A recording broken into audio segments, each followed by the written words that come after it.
Most people sneak into concerts or movies. Ethan Cruz snuck into Harvard carrying a pizza bag and left behind a piece of paper that would change everything.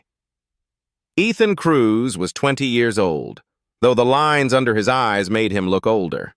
Most evenings, he rode his beat-up bicycle through the streets of Cambridge, balancing 2 or 3 hot pizzas in an insulated bag strapped across his shoulders.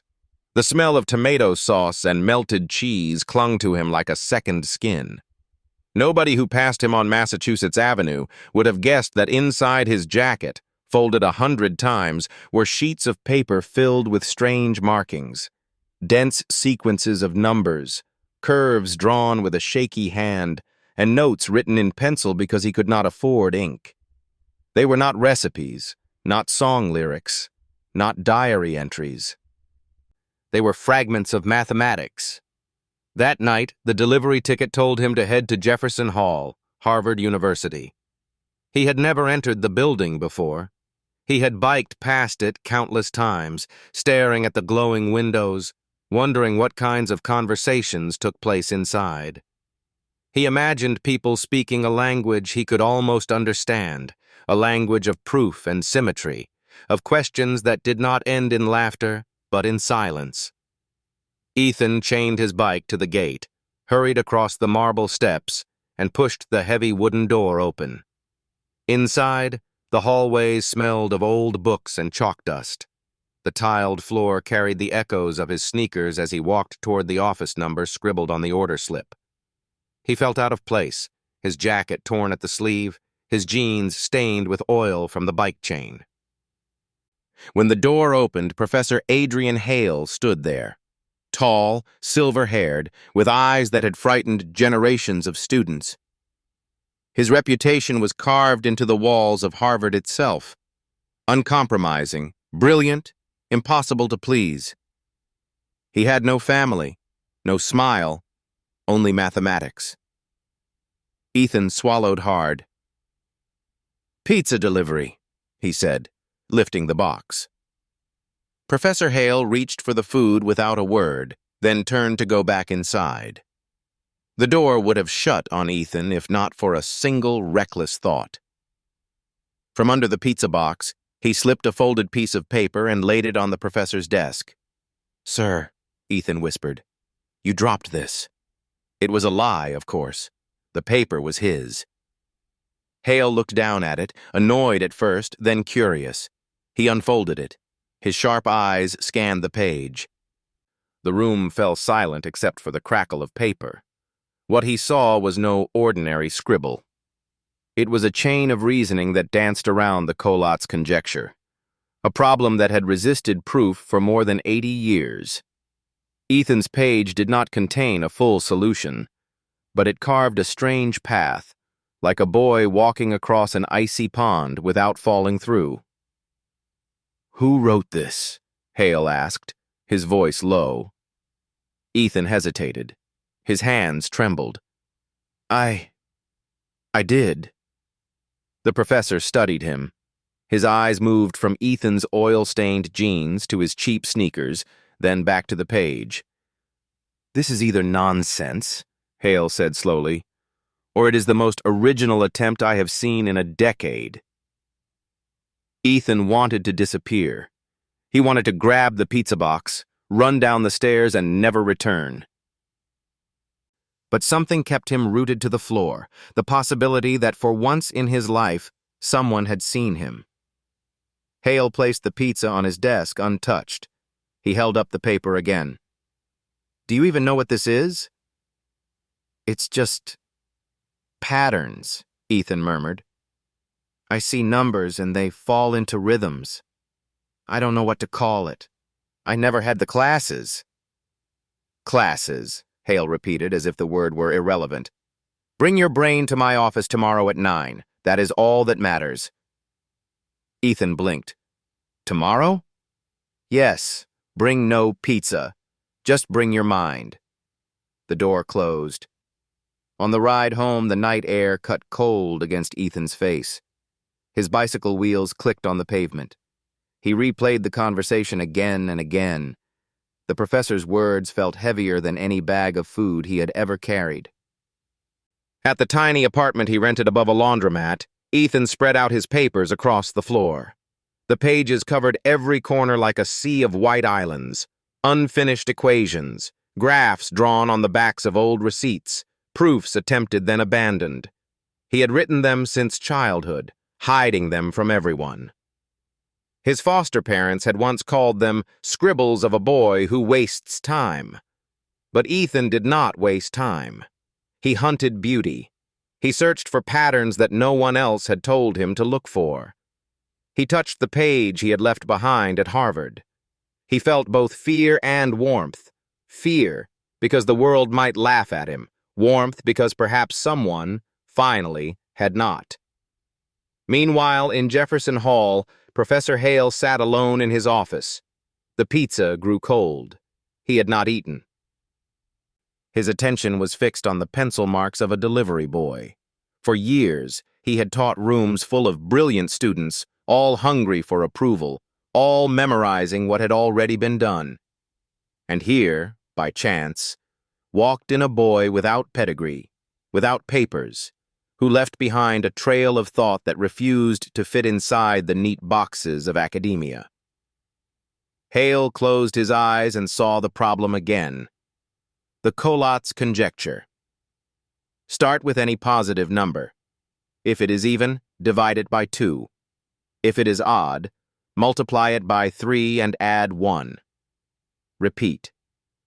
The puzzle is simple enough for a child to play with, yet unsolved by the greatest minds. Does every sequence always fall to 1? On Ethan's paper, Hale saw a peculiar pattern, an arrangement of cycles that suggested a hidden structure, like constellations forming from scattered stars. It was not a proof, not yet, but it was a voice untrained, raw, but undeniable. For the first time in years, Adrian Hale felt something stir inside him. A flicker he had almost forgotten. Wonder. He leaned back, the old leather chair creaking. "Who are you, Ethan Cruz?" he whispered. That night, Ethan did not sleep. He lay on the floor between stacks of paper, listening to the hum of the washing machines downstairs. For once, the noise did not bother him. His heart was louder. He remembered a phrase he had once read in a discarded library book. Knowledge belongs not to the one who is invited, but to the one who dares to enter. Ethan had entered. Not through the front door of admissions, not through scholarships or test scores, but through a pizza delivery and a slip of paper. And as dawn touched the rooftops of Cambridge, a quiet certainty settled in his chest. Tomorrow his life would no longer belong only to himself. The boy who delivered pizza had left behind more than food. He had left behind a question. And at Harvard, questions can burn brighter than fire. The morning after his strange delivery, Ethan Cruz stood outside Jefferson Hall again, holding nothing but a small backpack. No pizzas, no insulated bag, just the worn pages of his notebooks and the trembling in his hands. He hesitated at the door. The thought struck him that this might all be a cruel trick, that Professor Hale had spoken out of impatience or sarcasm, that inside he would be met with laughter. The son of no one, the boy from nowhere, had no business stepping into a Harvard office. Yet something stronger than fear pushed him forward. The memory of Hale's eyes, sharp, calculating, and not dismissive, was enough. For the first time, someone had looked at his scribbles and not seen nonsense. That glance was a bridge, and Ethan was willing to risk falling into the river below just to cross it once. Professor Adrian Hale's office was as severe as the man himself.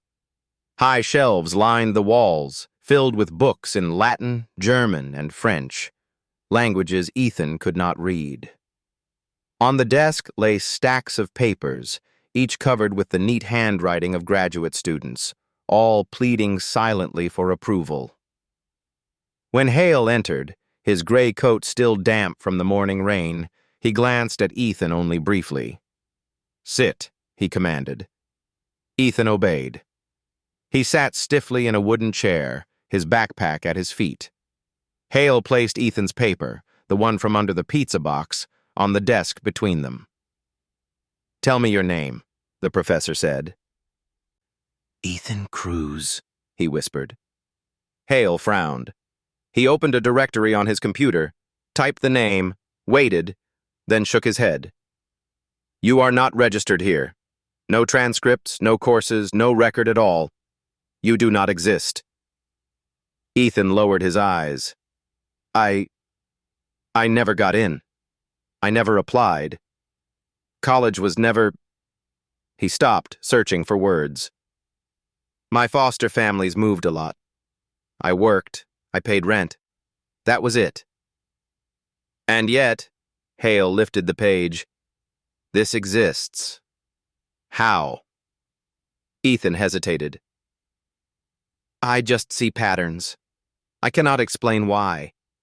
Numbers feel like music. If I push them around long enough, they fall into rhythm. Sometimes I write it down. Sometimes I just watch them move in my head." The professor studied him for a long time. His silence was heavier than words. Finally, he leaned back. "Bring out what you have. All of it." With shaking hands, Ethan unzipped his backpack. Inside were sheets folded and refolded until the edges tore, backs of receipts filled with equations, even napkins from the pizza shop covered in pencil marks. He spread them on the desk like a poor man emptying his pockets of coins. Hale's sharp eyes moved across the chaos. His fingers traced a diagram of sequences that circled back on themselves. Another page showed crude attempts at modular arithmetic, a way of studying remainders when numbers are divided. Ethan had never heard the term, but he had played with the idea instinctively. "Do you even know what modulus is?" Hale asked. Ethan shook his head. "And yet you are reinventing it." Hale tapped the page. "This is congruence arithmetic. It is the foundation of modern number theory." And here, he pointed to another scrawled note, "you are testing the growth rates of iterative functions. Without knowing the vocabulary, you are walking paths mathematicians have struggled with for decades." Ethan's cheeks burned. "I am sorry if it is all wrong." "Wrong?" Hale's voice sharpened. "Original thought is never wrong. It is only dangerous." The words hung in the room like smoke. "Why dangerous?" Ethan asked softly. "Because institutions," Hale said, "fear new questions. They reward those who polish the old answers. You ask questions no one has authorized." Ethan looked at the scattered pages. For years they had been his only companions. He had written them in laundromats, on bus rides, in the back of kitchens during delivery breaks. He had hidden them under mattresses so no one would throw them away. Now, in this office, for the first time, they were being read. Professor Hale gathered the papers into a rough pile. He tapped them straight. Then he leaned forward. "There is a private seminar tomorrow evening," Hale said. "A closed circle. You will come." Ethan's heart stuttered. "But I am not a student." "You are not anything yet," Hale replied, his voice cold but not unkind. "That is precisely the point. Bring only your mind. Leave your fear at home." That evening, Ethan biked back to his apartment. The streets of Cambridge were wet with rain. Neon signs reflected in puddles. Inside, he lit the single lamp on his desk and looked again at his scattered work. He whispered to himself, "Not anything yet." The words did not sting. Strangely, they felt like hope. If he was not anything yet, then perhaps he could still become something. He remembered being 13, working in the fields of a small farm outside Worcester. His foster father then was a rough man, convinced Ethan was slow. "Numbers won't feed you, boy," he had barked. "Learn to lift hay, not count it." But Ethan had counted anyway. He counted steps between fence posts, rhythms in the crickets' chirps, the symmetry of barn rafters. He carried those secret numbers the way other boys carried pocket knives or photographs. Now, for the first time, those secret numbers had opened a door. At the same hour, in Jefferson Hall, Adrian Hale sat alone again. He held Ethan's pages in his hands. The professor thought of his own youth, when he too had scribbled forbidden questions in notebooks. But unlike Ethan, he had been admitted, polished, absorbed into the institution. Over decades, he had forgotten the wild hunger that once drove him, and now, out of nowhere, a pizza boy had reminded him. Hale whispered into the empty office. A name that does not exist may be the only one worth remembering. Ethan Cruz arrived at Jefferson Hall earlier than anyone else the next evening. His bicycle wheels still dripped from the misty Cambridge rain, but his backpack was dry. He had kept it under his jacket the whole ride, as if protecting something sacred. Inside that backpack was not pizza, not receipts from work, not spare clothes. Inside was a folder held together with a rubber band, swollen from years of paper stuffed into it, pages written by a boy who never thought anyone would see them. When Professor Hale entered, he noticed the folder immediately. Is that what I think it is? Ethan nodded and placed it on the desk. It's everything, since I was 10. Hale slid off the band and opened it. A breath escaped his lips. Not quite a gasp, but close. Inside were hundreds of sheets, some written on school notebook paper, some on napkins, some even on the backs of old pizza menus. The handwriting shifted from childish scrawl to sharper lines as the years passed. Early pages were filled with multiplication tables reworked into strange spirals. Later sheets showed attempts at geometric drawings, triangles inside circles, then circles inside triangles, endlessly repeated. In between were number sequences, prime gaps noted carefully, patterns scribbled as if to capture a melody before it vanished. These, Hale murmured, are not exercises. These are questions. Ethan looked down, embarrassed. I did not know they were questions. They just kept asking me back. Hale lifted one sheet, squinting. This. He tapped a line of numbers. Do you know what you are looking at here? Ethan shrugged. I was checking if every even number could break into 2 primes. I got lost after a while. The Goldbach conjecture, Hale said softly. Unsolved for centuries. Every even number greater than 2 is the sum of 2 primes. Simple to say. No one can prove it. And you, he shook the page gently, you began exploring it before you had algebra.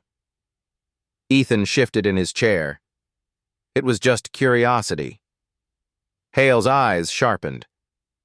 Curiosity is the root of discovery. Institutions teach answers. True minds chase questions. He turned another page. Here Ethan had drawn graphs that looked like jagged mountains. Along the side, in pencil, Ethan had written, steps before it returns to 1. You played with the Collatz problem again, Hale said. Count the steps before the number returns to 1. You have built your own data set, hundreds of trials. Crude, yes, but persistent. Ethan blushed. I only had paper, no computer. Sometimes paper is enough, Hale replied. It slows the mind, makes it listen. For a moment, the office was silent except for the turning of pages. Hale read like a man rediscovering an old diary, as though Ethan's scribbles had awakened something long buried. Finally, Hale closed the folder. These years were not wasted. They are your education. Ethan frowned. But I have no degree, no certificate. Degrees, Hale said with a dismissive wave, are for doors that need keys. But sometimes a mind arrives by the window. You crawled in where no one expected. That is harder. Ethan's throat tightened. He had never thought of himself as arriving anywhere. He had always been left outside foster homes, outside schools, outside friendships. To hear that his scribbles might be a way in made his chest ache. "Listen," Hale continued, his voice lower now.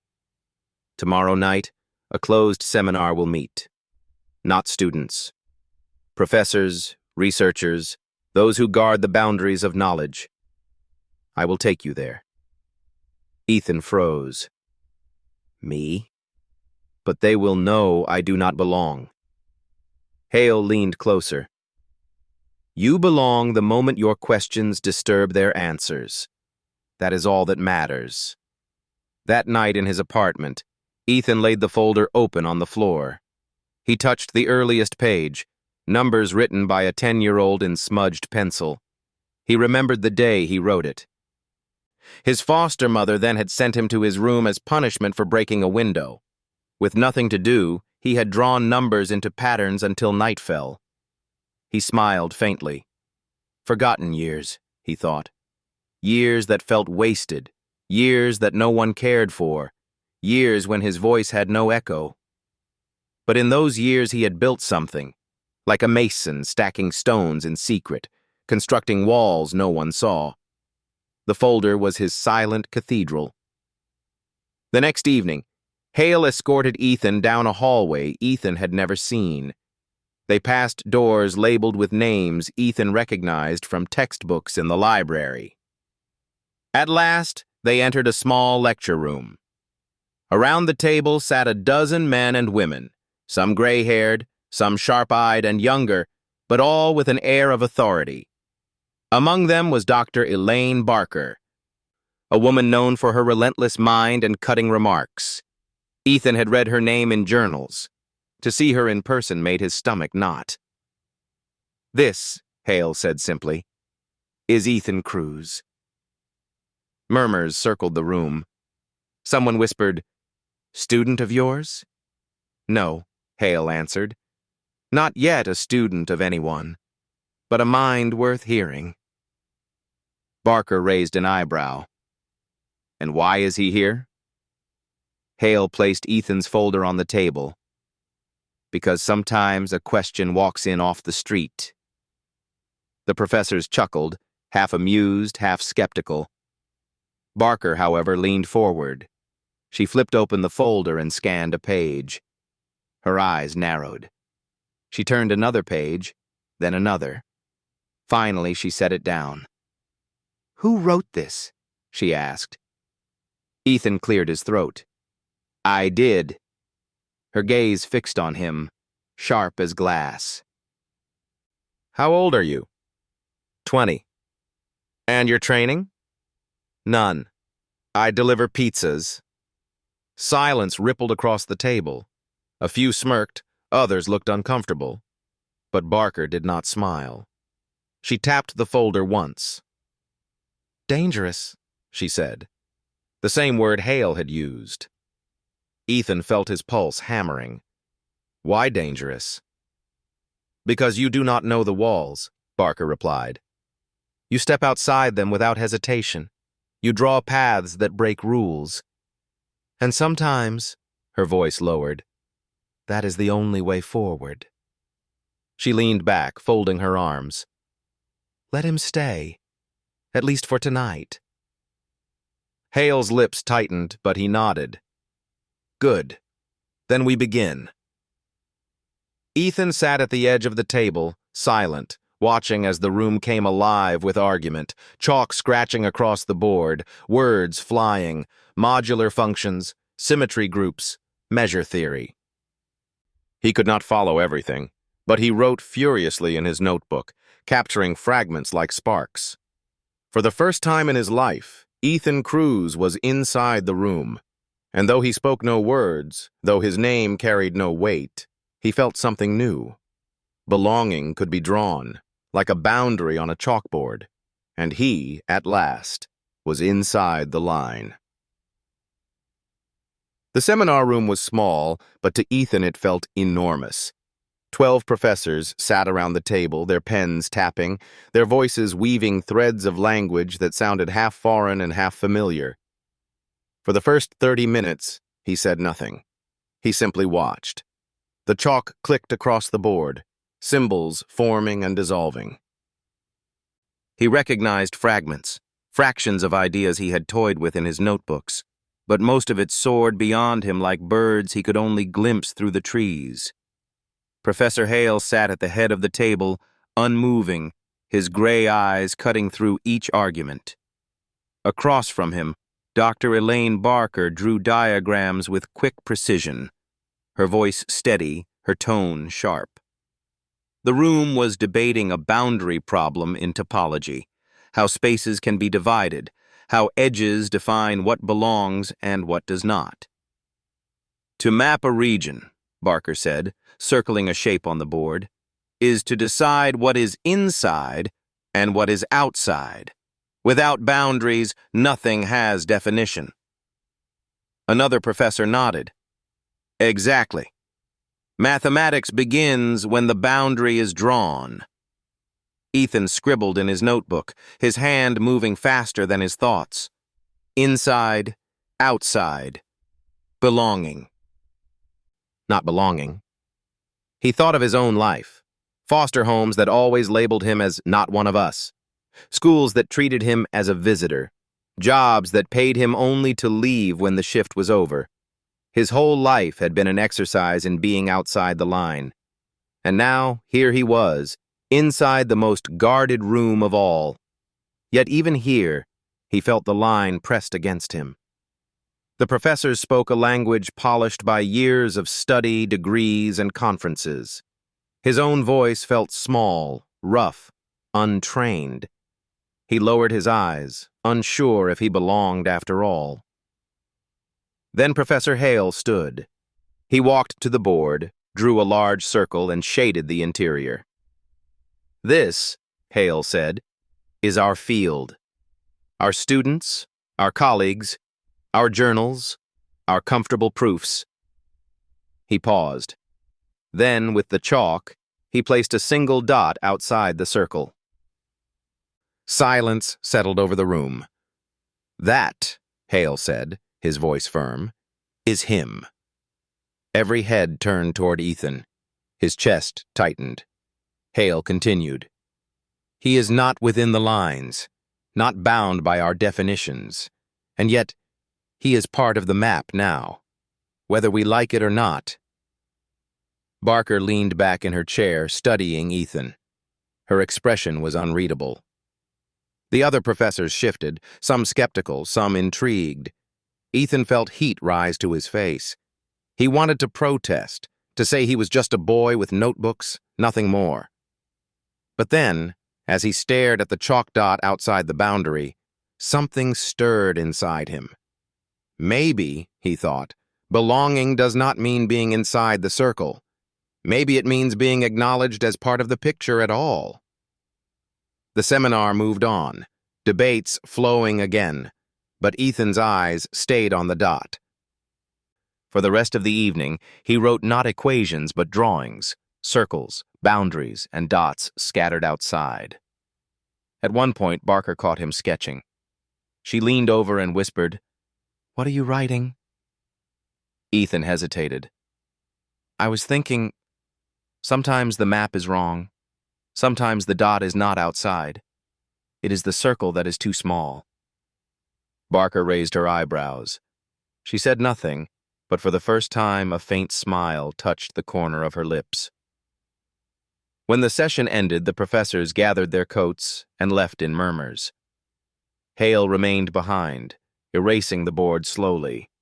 Ethan lingered by the table, unsure if he should thank him or apologize. Finally, Hale turned. "What did you see tonight?" Ethan swallowed.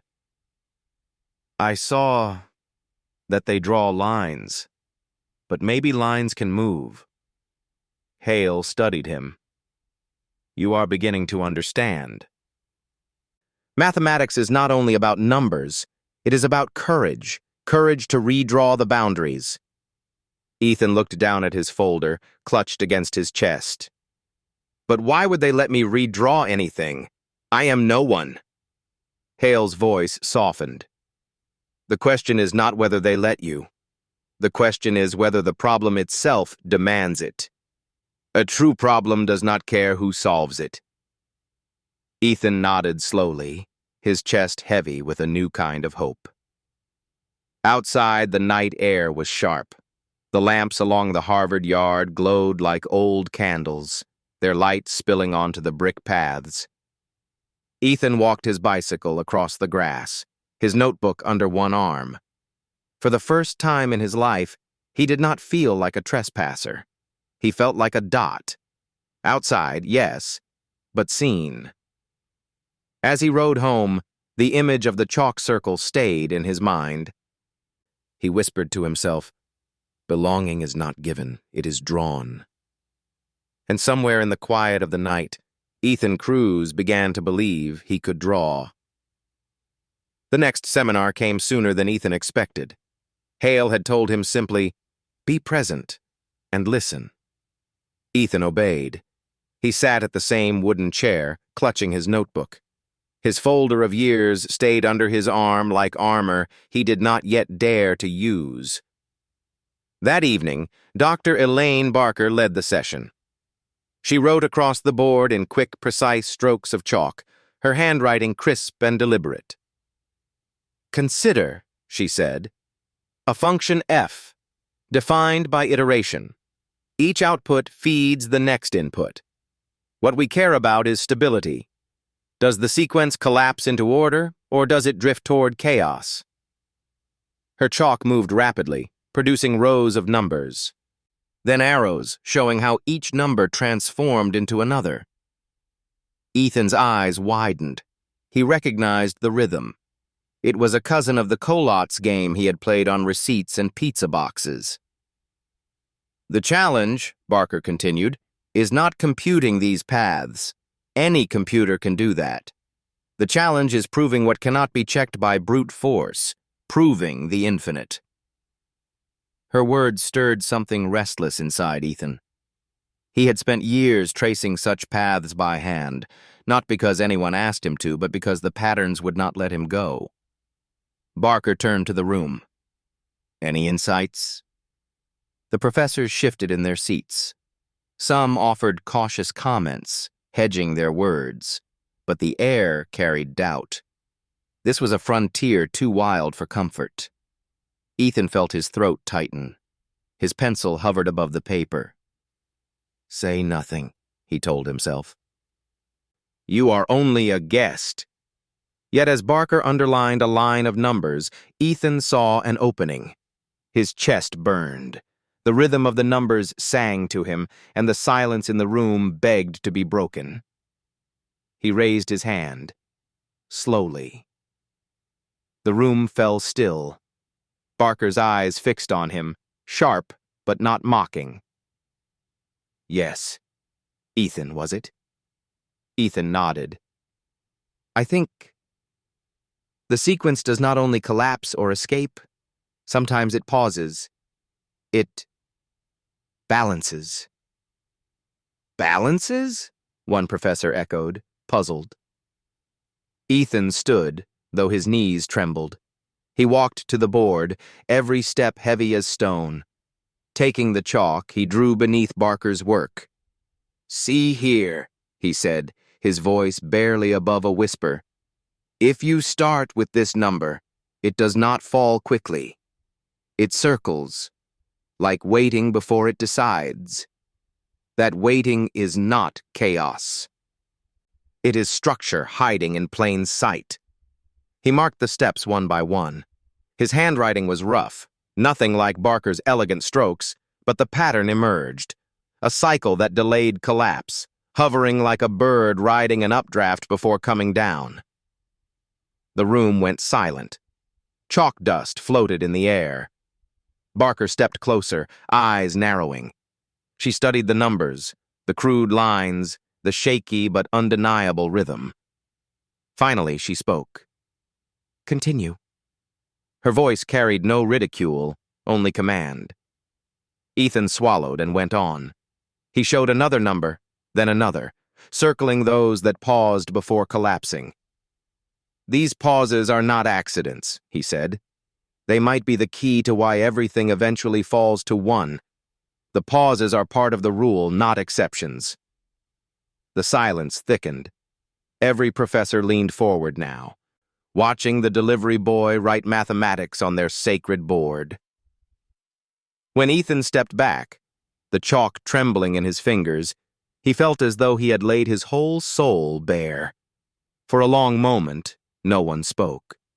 Then Barker placed her own hand on the chalk, drew a single curve beside his cycles, and nodded once. "He is right." The air cracked open. A ripple of astonishment moved around the room. Some professors frowned, others whispered, but none dismissed what had been shown. Ethan stood frozen, hardly breathing. He had expected laughter, or at least polite dismissal. Instead, the sharpest mind in the room had given him a single word: right. After the seminar, as the others left in low murmurs, Ethan gathered his folder quickly, ready to vanish. But Barker stopped him. "You see structure in hesitation," she said. Her tone was still crisp, but her eyes softer. "That is not trivial. Most people only see the fall, never the pause." Ethan shrugged awkwardly. "I just listen to the rhythm, that is all."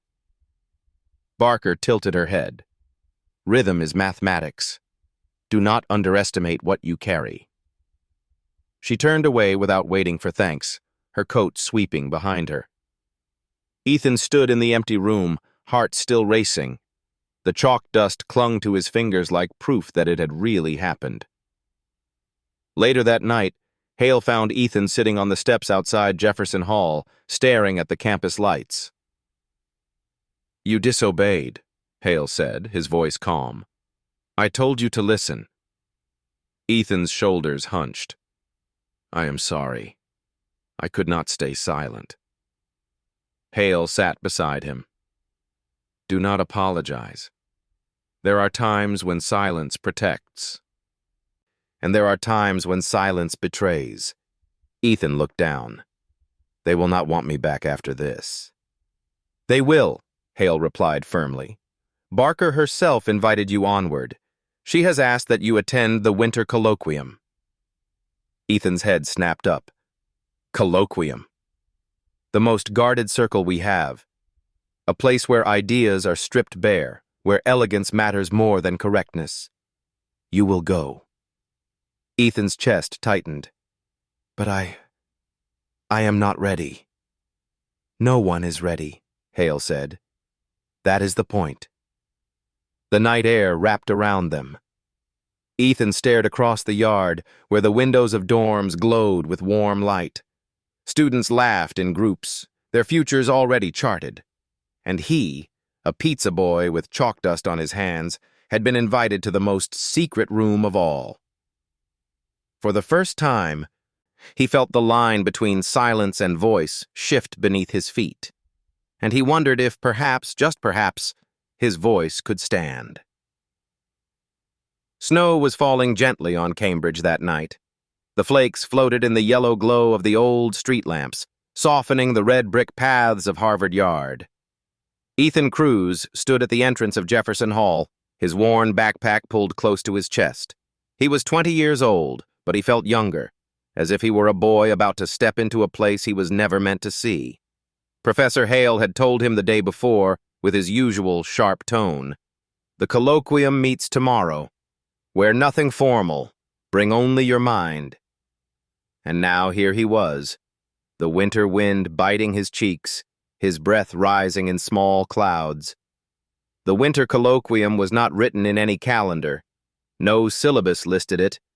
No student handbook mentioned it. It was older than all of that. It lived only in whispers, passed from professor to professor.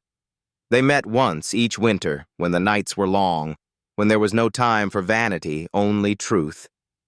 The room was plain, a chalkboard, 12 chairs in a circle, no podium, no nameplates. Ideas would stand naked here, judged only by their honesty. When Ethan walked in with Hale, the talking stopped. Around the circle sat men and women whose names filled the library shelves. Professors from Harvard, visiting scholars from other universities, people whose words had carried weight for decades. Dr. Elaine Barker sat across from Hale. She was calm, her sharp eyes fixed on Ethan. She neither welcomed nor dismissed him. She simply acknowledged him, as one acknowledges a sudden gust of wind. Hale pointed to an empty chair. "Sit." Ethan obeyed. His palms were damp. His heart drummed so loudly he thought the whole room could hear it. The meeting began without fanfare. An older professor with a white beard picked up a piece of chalk and wrote on the board. "Tonight," he said, "we speak of elegance. A proof can be correct, and yet still be ugly. True beauty is when truth appears with grace." He wrote a simple line. The sum of the first n numbers equals n times n plus 1, divided by 2. He turned back to the room. A child can understand this formula, and yet it carries elegance.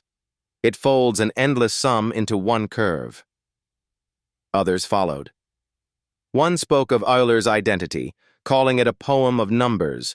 Another spoke of the Pythagorean theorem, saying it was the first window cut into the wall of chaos.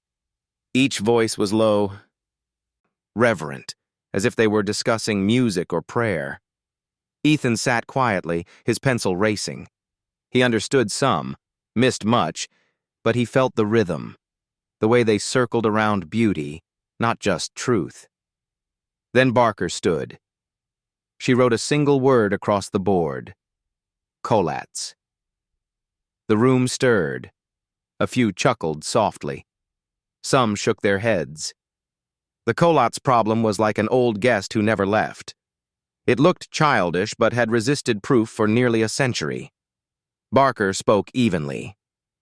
"We dismiss it because it looks like a game.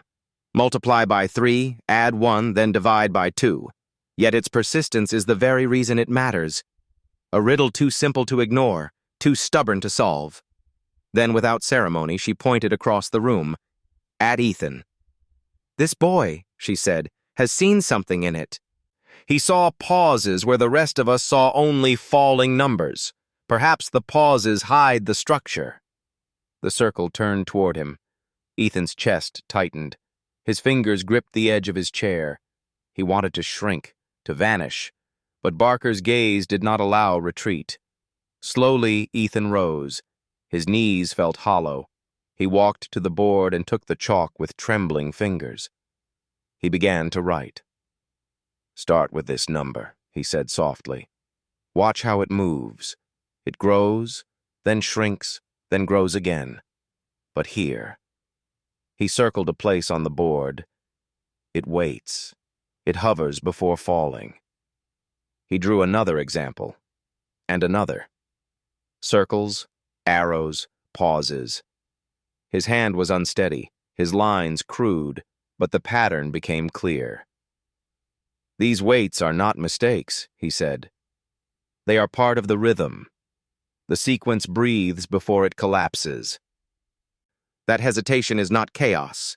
It is structure, hidden in plain sight." He lowered the chalk. The room was utterly silent. Barker walked to the board. She took the chalk from his hand and, with one smooth curve, drew a loop around his jagged cycles. She turned to the circle. "He is right. Beauty is not only in the fall, but in the waiting. Elegance hides in hesitation." The professors murmured. Some frowned, some nodded. One old scholar closed his eyes, as though remembering a taste long forgotten. And then the bearded professor spoke again, his voice low. "Real structure becomes beautiful when it is honest." The night went on. The circle debated, argued, questioned. Ethan spoke little more, but no one dismissed him. He filled his notebook with fragments, phrases about symmetry, sketches of spirals, half-born questions. When the meeting ended, the professors left in quiet steps, their coats brushing the floor. Hale remained behind, erasing the board. "You survived," Hale said without turning. Barely, Ethan whispered. You spoke, Hale said. That is more than most ever do here. Ethan looked at the faint chalk marks still on the board. It felt like breathing for the first time. Hale's voice softened. Remember, mathematics is not a fortress of answers. It is a house built of questions. Tonight, you laid your first stone. Outside, the yard lay white with snow. Ethan walked his bicycle across the powder, each footprint pressed into silence. He glanced back once at the glowing window of the chamber. Perhaps he would never be invited again. But tonight, for a few hours, he had been inside the most secret room of all. Not inside, he whispered to the snow. Not outside, just on the map. And the snow kept falling, soft as forgiveness, while the boy who once scribbled in laundromats carried home a notebook filled not with solutions, but with questions that glowed like embers. The weeks after the winter colloquium moved slowly, like snow melting into the ground. Ethan carried his notebook everywhere, scribbling lines between deliveries, filling margins with rhythms of numbers. Professor Hale summoned him often. Sometimes it was only to sit silently while graduate students debated proofs. Other times, Hale pressed Ethan with questions until his head spun. It was a strange apprenticeship. No certificates, no grades, only chalk, silence, and the weight of problems that had resisted centuries. And then came the night when everything shifted. Hale and Barker had been working together in uneasy alliance. Their project was ambitious, a new way to describe stability in iterative sequences, the very patterns that had drawn Ethan into their orbit. They argued constantly, their voices rising in sharp edges. Hale demanded rigor, lines drawn tight as steel. Barker demanded elegance, curves that breathed with life. Their chalk fought on the same board, one stroke straight, the other looping. Ethan sat in the corner, scribbling quietly, too afraid to speak. On that evening, Barker had drawn a wide arc across the board. The structure folds like this, she insisted. It repeats, always narrowing until it collapses. Hale countered, slamming the chalk against the slate. You are ignoring the constraint. Without it, the system explodes. Their voices clashed like thunder. The graduate students present shifted uneasily. Ethan gripped his pencil tighter, his notebook shaking on his lap. He traced their equations again and again. Something gnawed at him. Not the form, not the style. Something missing. And then he saw it. A gap. A single step skipped over, like a stone missing in a staircase. His chest tightened. His pulse thudded in his ears. He whispered to himself, barely audible. There is a variable missing. Hale caught the murmur. His head snapped around.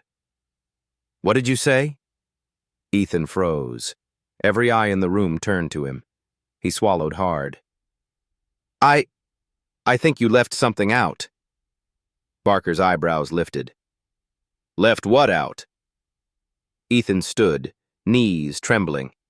He walked slowly to the board, as if approaching a sacred altar. Hale's notes and Barker's curves filled the slate like two warring armies. With chalk in hand, Ethan hesitated. Then he circled a point in their argument. Here. You assumed the pattern held for every step, but between these two moves there is a gap, a term that changes the balance. You skipped it because the numbers looked harmless, but they are not. They change everything. His hand moved, adding the missing line, weaving it between Hale's rigid strokes and Barker's graceful arcs. His chalk was shaky, but the path cleared. Silence thickened in the room. Hale leaned forward, eyes narrowing. Barker stepped closer, her gaze sharp as glass. Together they traced the line Ethan had drawn, following it like explorers discovering an unmarked river. At last, Hale exhaled, his voice low. He is correct. Barker tapped the chalk against the board, thoughtful. The missing variable. We built the house without its cornerstone. She turned to Ethan. And you saw it. Ethan felt heat rise to his face. It was obvious, like a pause in the rhythm. The step was waiting to be counted. The room remained silent for a long moment. Then Hale spoke again, his voice both stern and reverent. Do you understand what you have done? You have not solved the problem, but you have redrawn it. That is sometimes harder. The graduate students whispered among themselves. One asked, "Who gets credit for this change?" At that moment, the door opened, and Dean Evelyn Marshall stepped inside. She was tall, with sharp features, her presence filling the room like cold wind. She was not a mathematician, but the guardian of Harvard's reputation. Her eyes swept the board, then the faces of Hale and Barker. "What is this?" she demanded. Hale answered stiffly, "An adjustment, a correction." Marshall's gaze fell on Ethan. "And who authored this correction?" The room froze. Ethan felt every eye on him. His throat was dry. He wanted to disappear, to fold back into the shadows. Finally, he whispered, "No one. The problem itself did." Dean Marshall's face hardened. "That is not how this institution works. Names matter. Authorship matters. Ideas must have an owner." Hale's jaw tightened, but he said nothing. Barker folded her arms, silent. Ethan lowered his eyes. He had lived his whole life nameless, moving through foster homes, working under others' names, delivering food to strangers. To him, the problem itself had spoken. His hand had only traced it. But Marshall pressed. "Whose name will be written?" The silence stretched. At last, Ethan lifted his head. His voice was unsteady but clear. "If it must be written, then write mine." The words shocked him even as he spoke them, but once spoken, they could not be taken back. Marshall studied him, then gave a curt nod. "Very well." She turned and left, her heels echoing down the hall. The door closed. Ethan stood frozen, chalk still in his hand. Hale stepped closer, his voice low. "Names are useful until they are not. Remember that." Barker placed her hand lightly on the board, where the missing variable now shone. "Do not let this frighten you. You were honest, and the problem listened. That is all that matters." Ethan let the chalk drop from his fingers. For the first time, his name would appear beside theirs, printed in journals, tied to work he could hardly believe he had touched. But deep inside, he knew the truth. The problem had simply spoken. He had only been quiet enough to hear it. That night, walking home through the snow, Ethan whispered the phrase again. The problem itself did. And in those words he felt both humility and wonder. For the first time in his life, his name would not be forgotten. But he promised himself it would never matter more than the questions. It began with 3 students. They found Ethan one late evening, sitting alone in the library basement, scribbling on the backs of old pizza menus.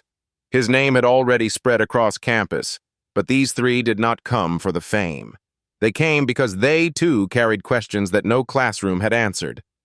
One of them, a thin boy with nervous hands, asked, "Could we sit with you? Just to think?" Ethan hesitated. He was no professor. He had no authority to give. But he remembered Hale's words. Mathematics is a house built of questions, and houses were meant to shelter more than one. He nodded. "Sit." They sat on the cold floor beside him.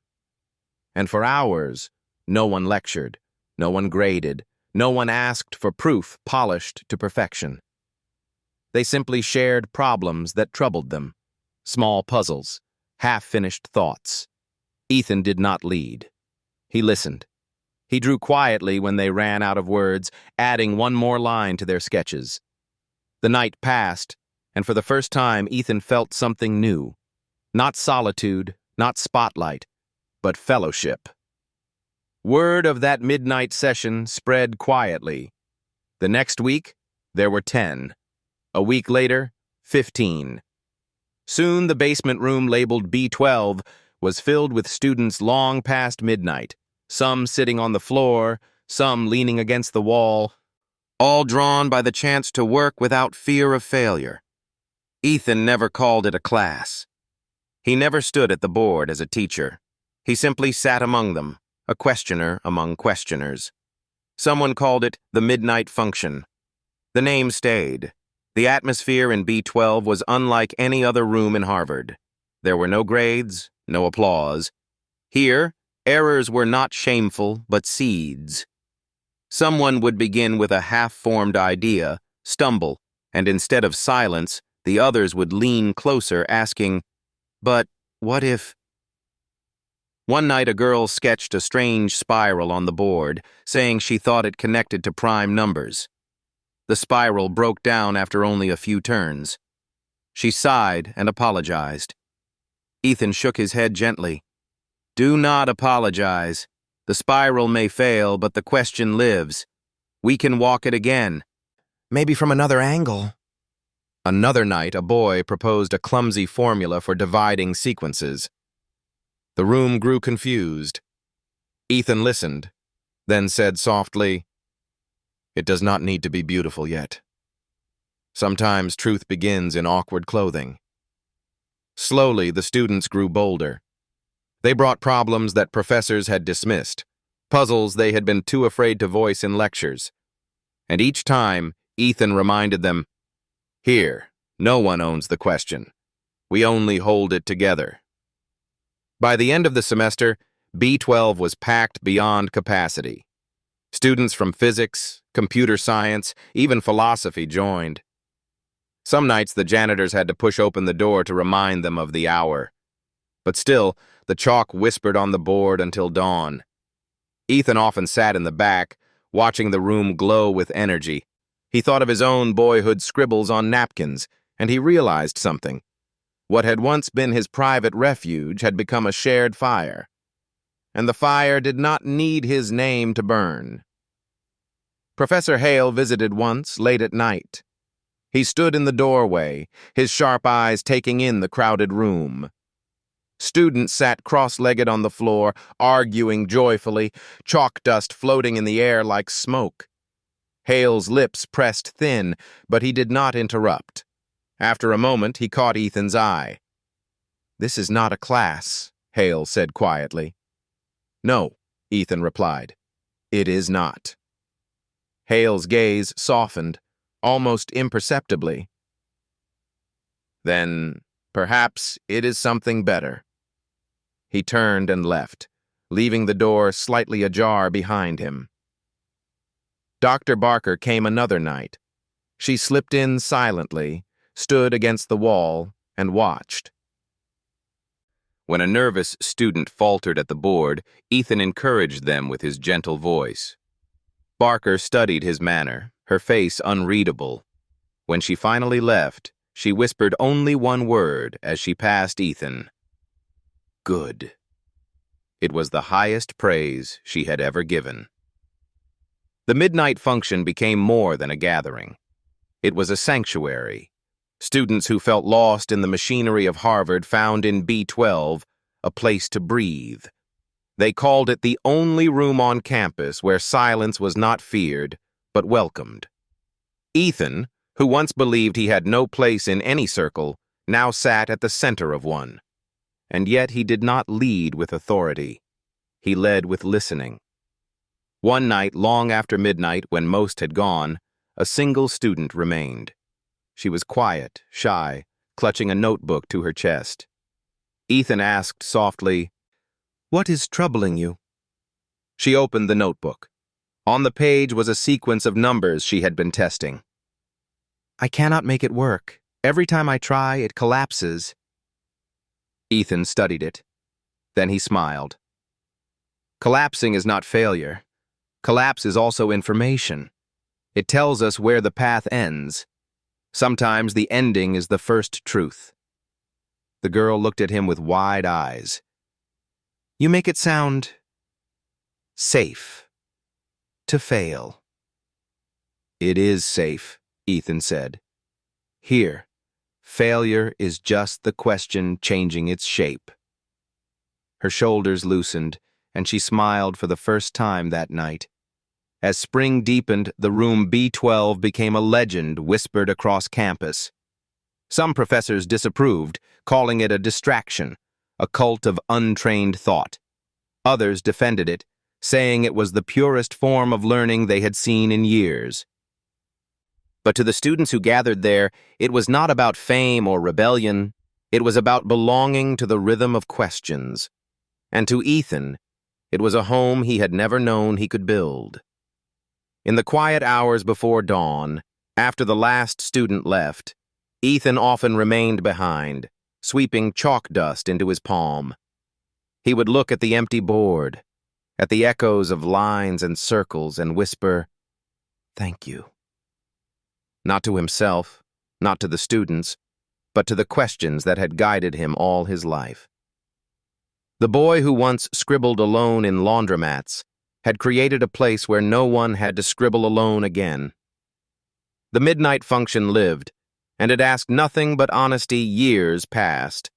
Seasons turned across Harvard Yard, leaves reddening, snow whitening, blossoms softening the old bricks. The room B12 remained open through it all. What began with 3 students had grown beyond the basement. The midnight function was no longer whispered only in Cambridge. Word traveled, first to Princeton, then across the ocean to Cape Town, later to Lima and small colleges in forgotten towns. Always the same pattern, a single room, left unlocked, where questions could be spoken without fear. It had no leader, no official charter, only a rhythm. Gather, share, fail, and try again. A circle of chalk, a pause of silence, and the courage to ask. And yet, wherever it spread, people remembered one name: Ethan Cruz. Invitations came like tides. A university in Europe offered him a chair. A foundation promised a salary large enough to end his worries forever. Even Harvard itself, at last, extended the honor. A professorship with his own office, his own students, his own name carved into the stone of the institution. Ethan listened politely. Then he shook his head. "I cannot accept," he said. "Why not?" the dean asked, almost offended. Ethan's answer was simple. "I want only one condition. That room B12 never be locked." The dean frowned, confused, but she agreed.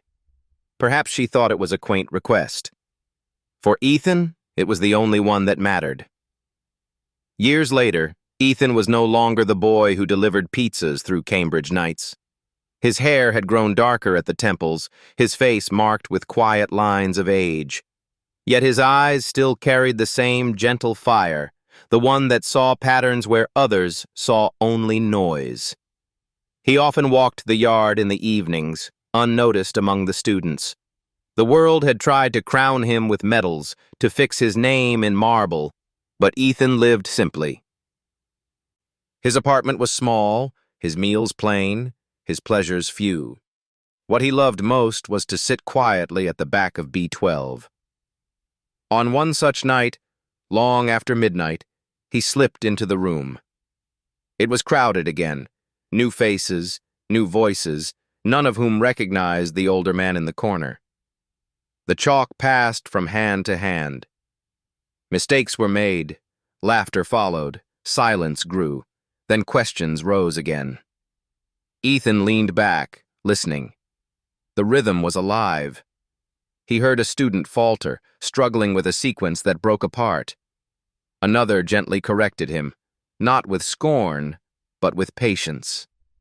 The room did not mock failure. It welcomed it. Ethan smiled. That was all he had ever wanted. At one point, the chalk squeaked across the board, then fell silent. The room held its breath. Ethan closed his eyes. He remembered his younger self, sitting alone with torn pages, waiting for silence to speak back. Now the silence was shared. When the session ended and the students filed out, their coats brushing softly against the doorway, Ethan remained behind. The room was empty now, only the faint scent of chalk and the echoes of voices. He walked slowly to the board. On it were half-erased circles, fragments of formulas, questions left hanging in the air.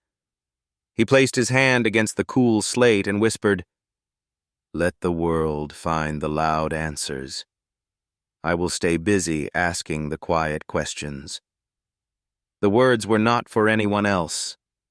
They were for the boy he once was, the boy who hid papers under mattresses, who was told numbers would never feed him, who carried questions in silence. That boy had finally found a home. Outside, the yard lay hushed under the soft touch of night. Ethan sat on a bench, the windows of B12 glowing faintly behind him. He listened to the wind move through the trees, carrying fragments of laughter from faraway dorms. The noise of his name was long behind him.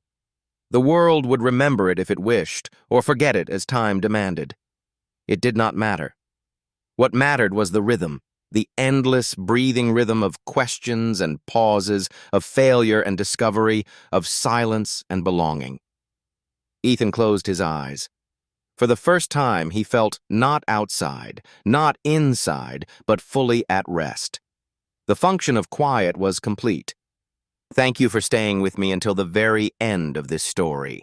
Maybe you felt it too, that not every life needs applause, not every name needs to be carved in stone. Sometimes all we need is a quiet place to keep asking, to keep listening, and to belong. This channel is a small one, just a little corner in the vast sea of YouTube. But with every subscriber, with every person who chooses to stay, I find the strength to keep telling these quiet stories, stories of hidden brilliance, of kindness, of questions that refuse to die. If this touched you, I hope you'll subscribe and carry the fire with us. Thank you.